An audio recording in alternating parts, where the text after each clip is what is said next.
This is Gamer Weekly, bringing you the latest of what the video game scene has to offer.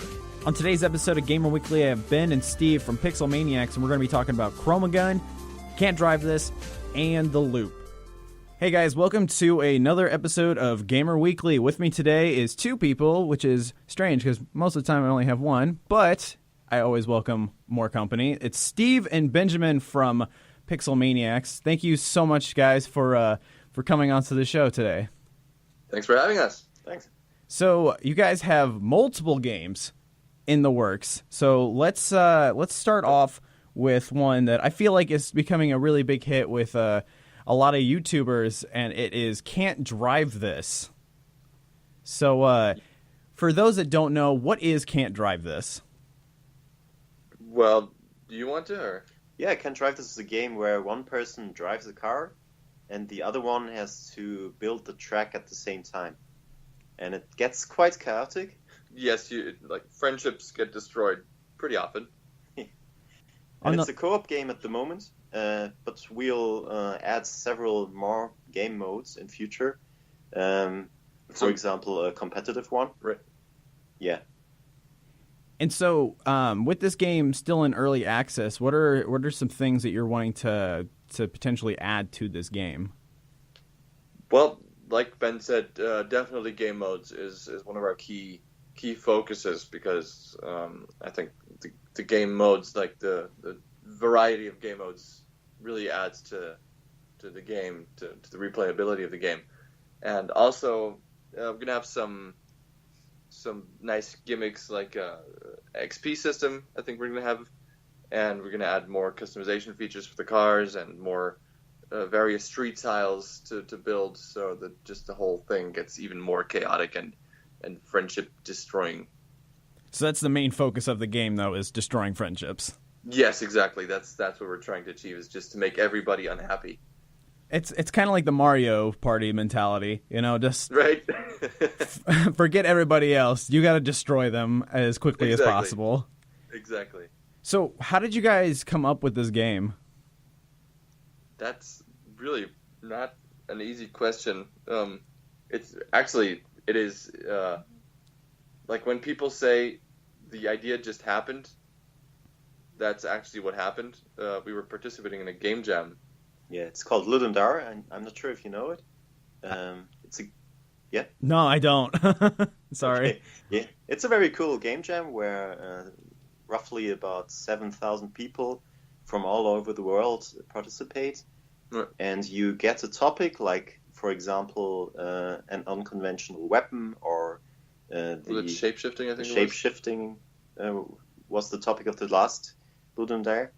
And we came up with the idea of shape-shifting tiles of a track.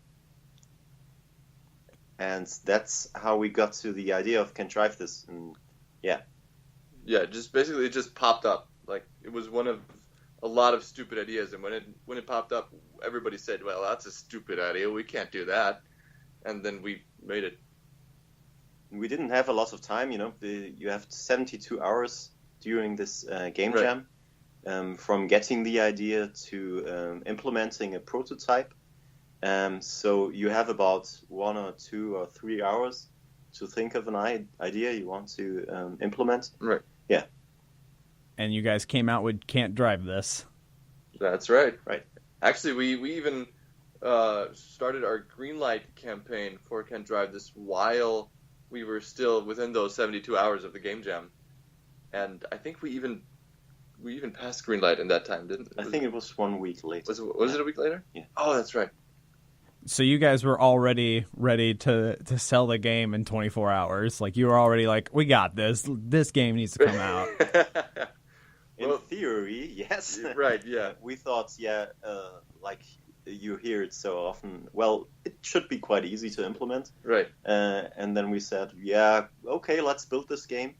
We guess we'll take about a month or so. How long did we take? It's been 7 or 8 now. 7-8 months.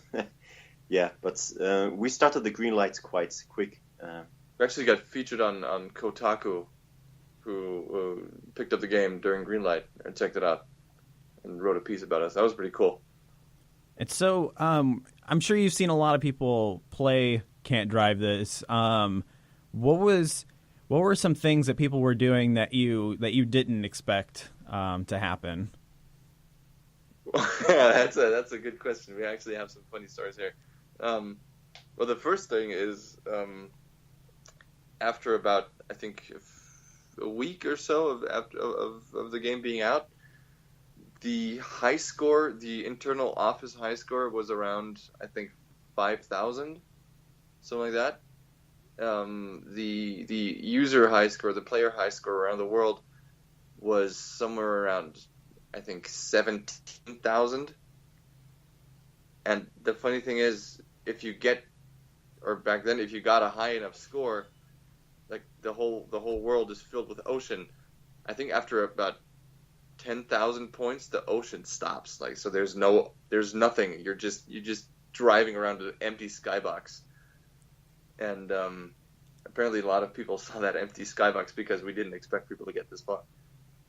And so you were like, "Oh crap, we gotta go back, guys. We gotta put that in." Right, we gotta add more ocean. What country were they from? Do you know? I don't even know. I guess U.S. Probably the U.S. Yeah. It's probably the U.S. I mean, we do tend to win a lot of things,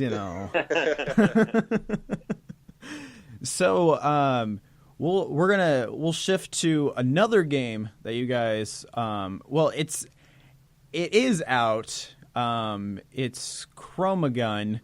Yeah. I believe right now you can just get it on Steam, right?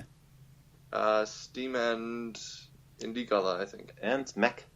And the Mac App Store. That's right. Yeah. So, but you guys told me that it's maybe seeing another release? Yes, actually, we're right now in the next room. Our guys are working on the PlayStation 4 port for Chromagun, and after that's finished, we're gonna be looking towards a Xbox One release. Woo! It's our first PlayStation and Xbox game, and it's really fun. Yeah. Building for those consoles. We have, for example, these awesome controller lights for a PS4. Right. And it looks really cool because the main goal of the game is mixing colors to attract your opponents, and you can see the colors on your controller. That's pretty neat. Yeah.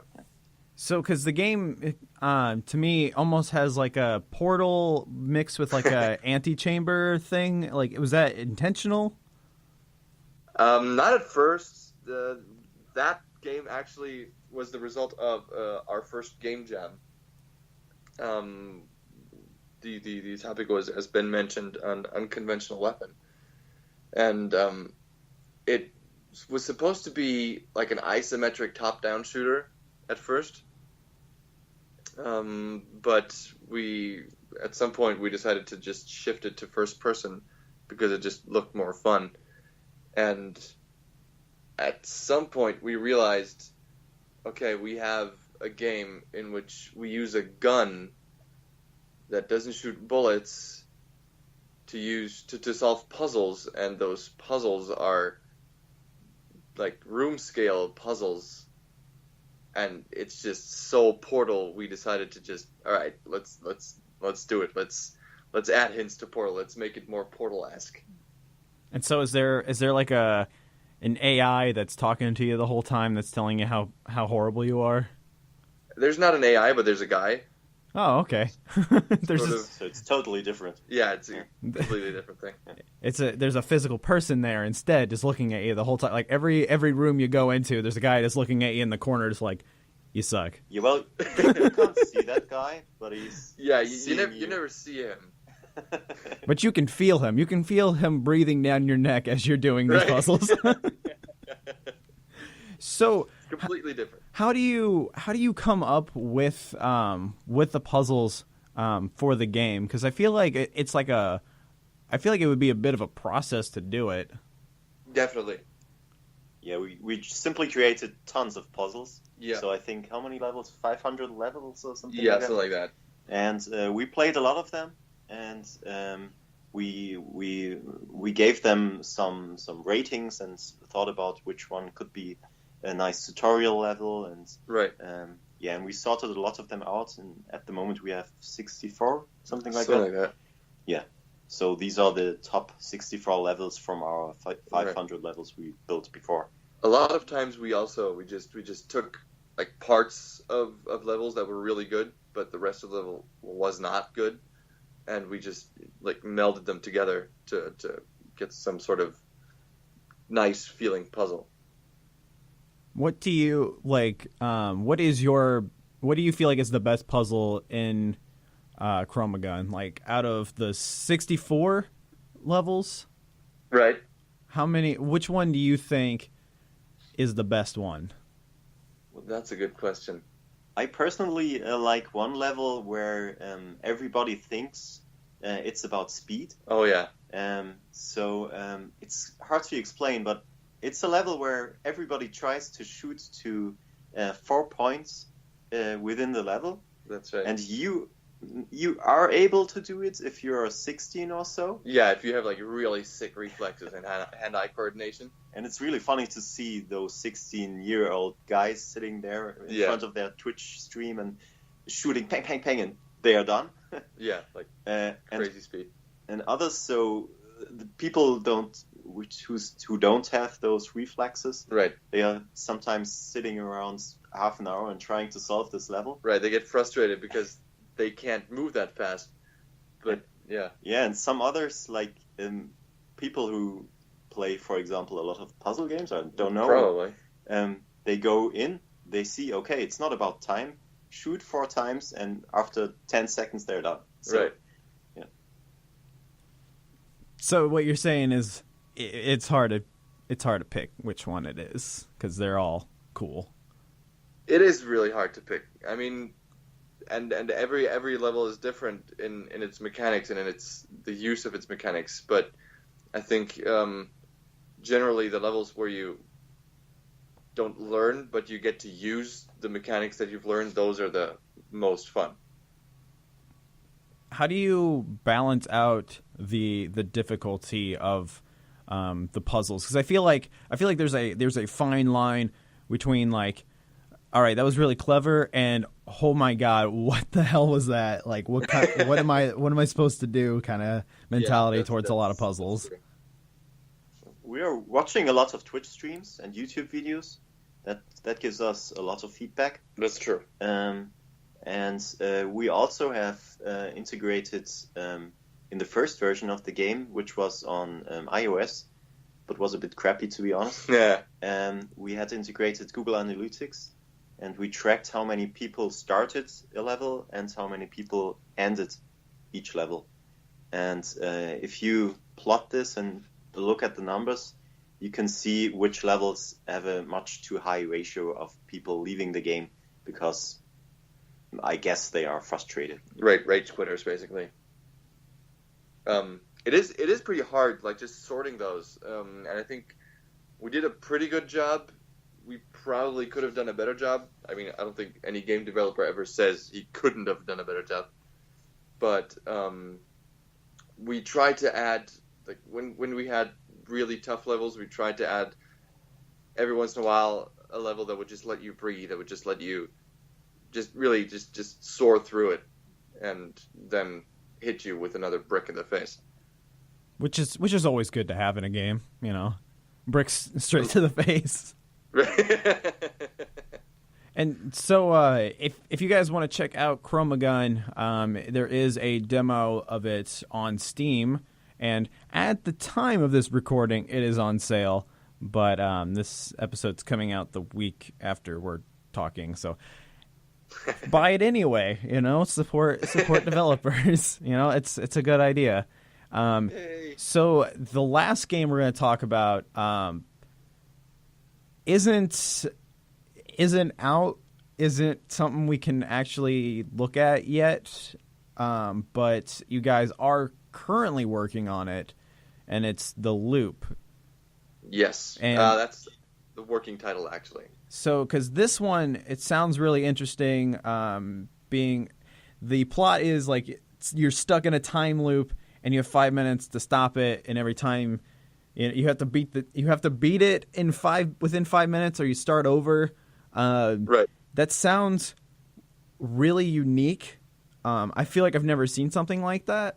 What exactly are you guys wanting to do with this game? Like, how is this game going to work exactly?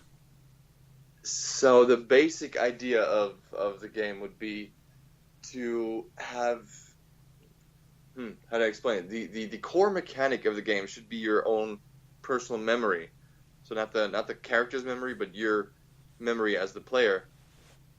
And we want to have so the thing you do in a time loop, or you can't really do anything. You can't collect things. There's nothing is persistent, right? So what we want to achieve is that exact feeling that there's no persistence, and all that you have is your memory, and you have to use that to get ahead. So you're going to talk to people, and you're going to try to convince them that you're in a time loop by saying things that only they would know, or predicting events that would happen in the future that you've already experienced, and things like that to get information from them, and use that information to advance and find things that help you eventually figure out what's causing the time loop. And so is this going to be a series of levels, or is it going to be like this is you have this 5 minutes and it's going to take you a long time to figure out the 5 minutes? Definitely. So we're going for depending on your play style, or how good you are in Sherlocking your way out of there. You could spend a long time playing the game, but the plan is to have this 5 minute interval that just repeats, and when you finish it, like when you break the loop, you get to start over. And this is the hope. We're just hoping that we can achieve this. This is the plan. We don't want to promise anything we can't deliver, like that other game company. I think I know what you're talking about. I know which and it's really funny that you say that, because I feel like in the past, ever since that game came out, that has been brought up every single time by every single developer that I've had. They're like, we don't want to be No Man's Sky.